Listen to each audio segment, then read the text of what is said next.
जय भीम।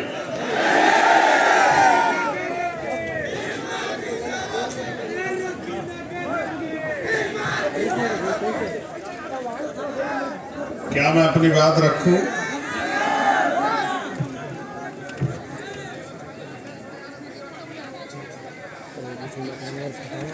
हेमंत, हेलो, ये अच्छा, मैं ये पहन के रखूं? हेमंत हटाओ ना, हेमंत अगर आप दो ना। गर्मी से परेशान नहीं है तो शांत मन से अब मुझे सुनिए। आप सुबह से यहाँ जिंदाबाद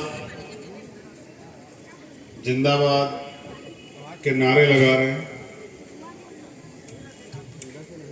क्योंकि ये गुरु घासीदास जी की धरती है। तो सबसे पहले जय सतनाम, जय भीम, जय भारत, जय जोहार। मैं अपनी बात को रखने से पहले, क्योंकि यहाँ इंटेलिजेंस, यहाँ की जो स्वतंत्र एजेंसियां, वो मीडिया के लोग, यहाँ के एडमिनिस्ट्रेशन के लोग होंगे, जिस काम के लिए हम लोग आए उन मांगों को मैं एक बार आपके बीच में रख देता हूँ, फिर मैं अपनी बात रखूँ। क्योंकि बहुत सारी बातों से ज्यादा जरूरी है मांगे जिसके लिए आप सुबह से यहाँ डटे हैं। पहली मांग ये है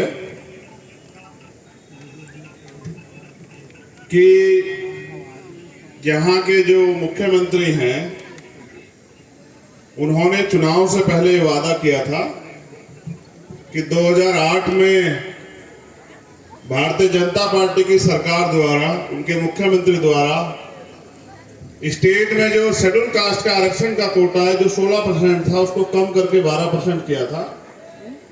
यहाँ की वर्तमान की सरकार ने, उस समय यहाँ के मुख्यमंत्री ने वर्तमान के इतने बड़े समाज से वादा किया था कि हम उस जो घटाया गया आरक्षण है उसको वापस जो है पुनः उतना ही करेंगे जितना वो था।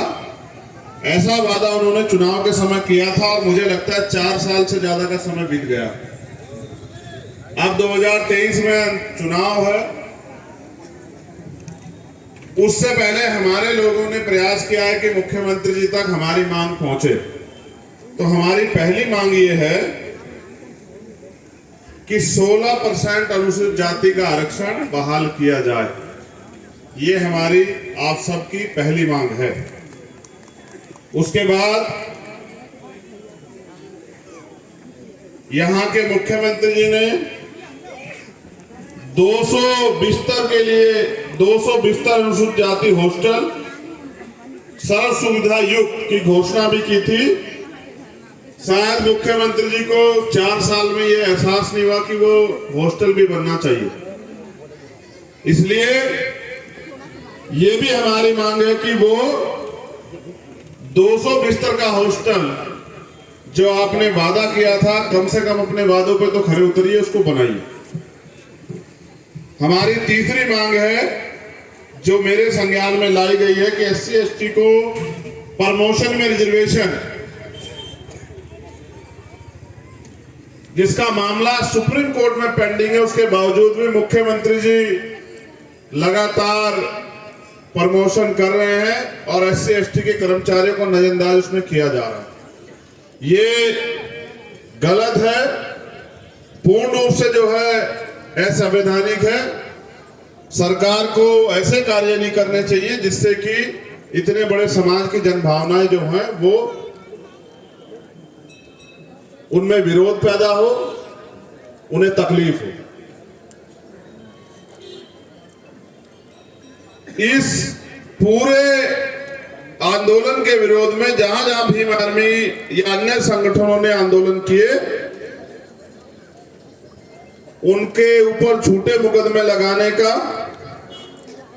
और उनको जेल भेजने का काम इस सरकार ने किया, जो पूर्ण रूप से अनुचित है।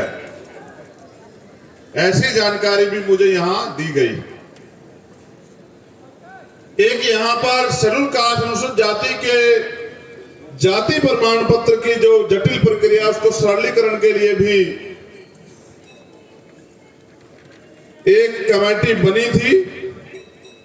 उन्होंने रिपोर्ट भी प्रस्तुत की है, लेकिन अभी तक वो जटिल प्रक्रिया भी उसको भी सरलीकरण नहीं किया गया।